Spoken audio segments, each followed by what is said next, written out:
दरअसल कुछ ऐसे सवाल भी इस बजट के भीतर हैं जो राहत भी देते हैं लेकिन मुश्किल भी पैदा करते हैं। मसलन लोन मिलेगा, उसमें सिर्फ पहले साल के लिए राहत है जो 1 लाख की छूट है।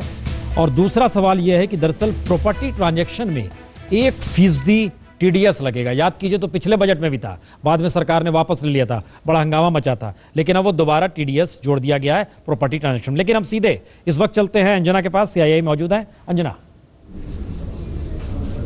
बिल्कुल, बहुत दिलचस्प है। छोटे शहरों में अपनी घड़ी की सुई लोग मिलाते हैं जब फैक्ट्री की आवाज निकलती है, उसका सायरन बजता है, लेकिन चुनावी सीटी क्या इस बजट में है, ये सबसे महत्वपूर्ण है। और इंडस्ट्री के गढ़ में हम मौजूद हैं CII में।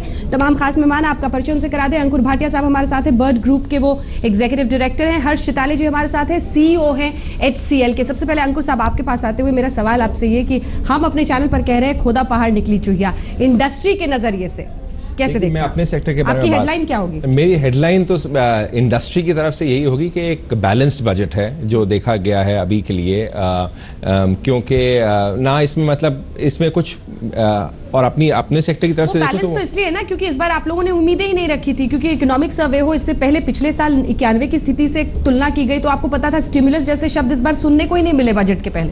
देखिए, कुछ तो स्टिमुलस उन्होंने मैन्युफैक्चरिंग के लिए दिया है, क्योंकि जब उन्होंने 15% इन्वेस्टमेंट पे किया है, इन्वेस्टमेंट अलाउंस दिया है। बट अगर सेक्टर स्पेसिफिक जाए, हमारा सेक्टर जो एविएशन और हॉस्पिटैलिटी है उसमें काफ़ी उम्मीदें थी कि स्टिमुलस दिया जाएगा, क्योंकि अभी की डेट में बहुत ही लिमिटेड अमाउंट ऑफ लोग फ्लाई करते हैं। 30-40 मिलियन लोग फ्लाई करते हैं, 300-400 मिलियन फ्लाई कर सकते हैं। उनके पास आज की डेट में पैसे हैं जो कर सकते हैं। वो करते इसलिए नहीं कि जिन एयरपोर्ट्स पे वो जाना चाहें वहाँ पर एयरपोर्ट में इंफ्रास्ट्रक्चर नहीं है, तो उसको ग्रो करने के लिए या तो उनको गवर्नमेंट खुद अपग्रेड करे या उनको डिसइन्वेस्ट करे।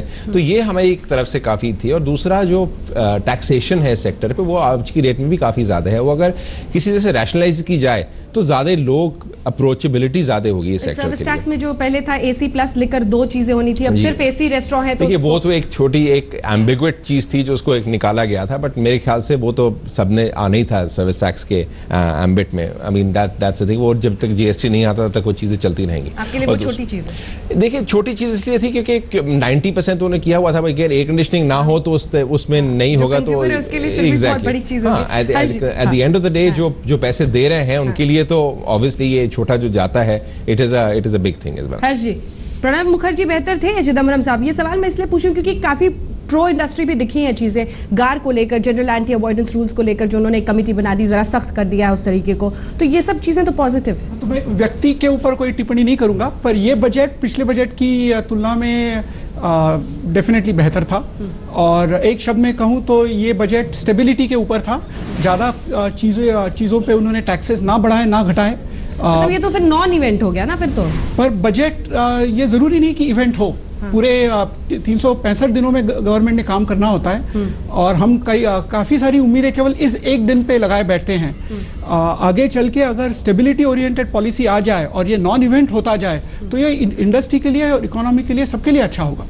ये बहुत दिलचस्प है। आपको भी ऐसा लगता है कि अगर नॉन इवेंट ही बन जाए उसकी ज़रूरत ही नहीं है अगर हम वहाँ तक पहुँच जाएं? हमारी इंडस्ट्री जैसे FDI फॉर एग्जांपल एविएशन में वो उन्होंने बीच में, मतलब बजट के टाइम पर नहीं आया था, बीच में उन्होंने उसको क्लियर किया था। तो अब होपफुली अब ये देख ही जाएगा ना। अब तो ये तो क्या होता है आगे, क्या आगे देखिए क्या होता है। अगर होपफुली अगर कर लें तो लोग ये कह रहे हैं कि ये सोनिया गांधी का, क्योंकि उन्होंने जो लोकप्रिय जो फ्लैगशिप प्रोग्राम थे उसके लिए तो ज़बरदस्त एलोकेशन उन्होंने प्लान एक्सपेंडिचर में किया है, लेकिन किस तरह से वो आगे बढ़ता है और क्या स्टिमुलस करना है, क्या ग्रोथ करना है, फिस्कल डेफिसिट को लेकर विपक्ष कह रहा है कि ये फज्ड फिगर है, बाजीगरी है इसमें, इसको आप लोग कैसे देखते हैं? नहीं, अगर हम देखें तो हमारे देश की तरक्की के लिए आगे चल के भी health, education, skill development, rural development, इन सभी चीज़ों पे ज़्यादा खर्च होना ज़रूरी है। और उन चीज़ों पे उन्होंने ज़्यादा ध्यान दिया हुआ है। उन चीज़ों पे ऐसे नहीं कि इस बजट में उन्होंने ज़्यादा प्रावधान किया है, वो पहले से उन्होंने अनाउंस किए हुए थी स्कीम्स, और इसलिए सारे इकोनॉमी में और इंडस्ट्री में ये इस तरह से वो एक्सपेक्टेशन था कि इसके ऊपर ज़्यादा खर्च होगा बजट में, जो उन्होंने किया। तो ऐसे नहीं कि कुछ नया उन्होंने इस बजट में निकाला। और सुपर रिच को टैक्स किया, उसके साथ आप ओके हैं? जल्दी से छोटा ओके तो इन द सेंस कि 1 साल के लिए रहे तो फिर ऑब्वियसली अफोर्डेबल और सस्टेनेबल होगा। 10% सरचार्ज किया है। हाँ, एग्जैक्टली। आप लोगों को बहुत ज्यादा फर्क पड़ेगा नहीं, हमें तो नहीं पड़ेगा, बट काफ़ी लोगों को काफ़ी फर्क पड़ेगा भी इस चीज़ को लेकर। बट जो मैन्युफैक्चरिंग में उन्होंने किया है कि हमारी कंट्री मैन्युफैक्चरिंग देखी नहीं जाती, जो स्टिमुलस उन्होंने मैन्युफैक्चरिंग में दिया उस वजह से होपफुली चाहे वो एग्री हो, सर्विस सेक्टर हो, मैन्युफैक्चरिंग, सब में लगातार गिरावट हम देख रहे हैं। सीधे वापस रुख स्टूडियो का करते हैं प्रसून। जी चलिए, फेसबुक या कहें सोशल मीडिया में किस्सा चल पड़ा है। पिता ने 3 बच्चों को 100-100 रुपए दिए, कहा इस कमरे को भर दो। पहले बच्चे ने चारा खरीदा यानी भूसा खरीदा, कमरे को भर दिया। दूसरे बच्चे ने रुई खरीदी, पूरा कमरा नहीं भराया। लेकिन तीसरे बच्चे ने एक मोमबत्ती खरीदी, मोमबत्ती को जला दिया, पूरे कमरे में रोशनी हो गई।